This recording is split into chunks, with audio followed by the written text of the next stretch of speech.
Well, for more on this, we're now being joined by Lieutenant Colonel Davis. He's at the Defense Priorities and host of Daniel Davis Deep Dive on YouTube. He's joining us live from Virginia. Thank you so much for being here with us today, Colonel Davis. Now, the Israeli army has rescued 4 hostages held by Hamas militants in central Gaza. What kind of relief is this for Netanyahu amid growing international and domestic pressure? And do you think that this kind of relief for Netanyahu is perhaps short-lived?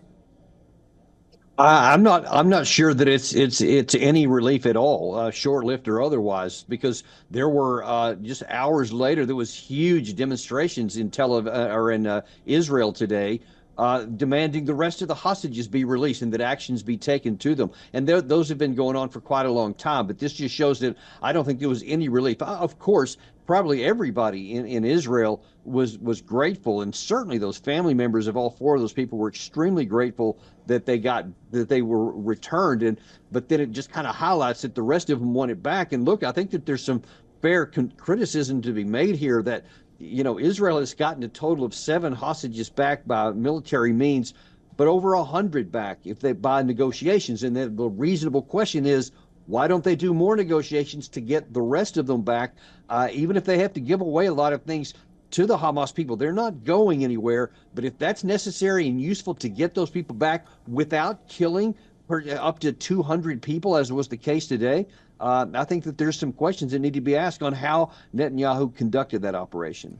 Absolutely, Colonel Davis. I was just coming to that the 4 Israeli hostages were released. It's quite a juxtaposition at this point of time, because around 90 Palestinians in Gaza were killed for this hostage release. Talk to us about what are the other challenges that remains for Netanyahu at this point of time while Israelis celebrate the rescue of 4 Israeli hostages. Yeah, because there's lots of people that are asking that obvious question. Why do you have to kill so many innocent people in Palestine in order to get the hostages back instead of doing the hard negotiations? And again, he's going to, certainly some quarters are going to give him a lot of credit. And I've already seen that, for getting any of these hostages back. But the cost is so extraordinarily high.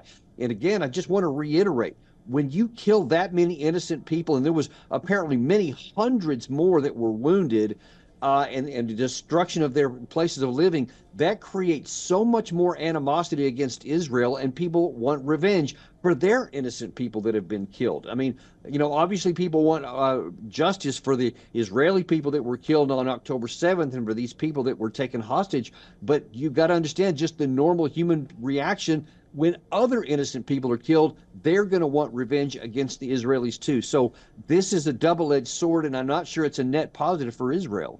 Colonel Davis, to speak of how this is a double-edged sword, what does this rescue mean for ceasefire deal, which has been stalled again and again? I mean, I can't think that it just makes it worse, because you got to imagine looking at this from the perspective of the hostage holders, and you have to, even if you despise them, you have to look at it from their perspective, because just what are they doing with those other hostages? I think there's more than 100 that are probably 116, I think, that are still held captive that we know of. This probably puts other hostages' lives at risk, because they're going to be taken probably not very good care of after this, because again, they're people who were holding them, probably many of their colleagues were killed or their other fighters were killed in the process of getting these released.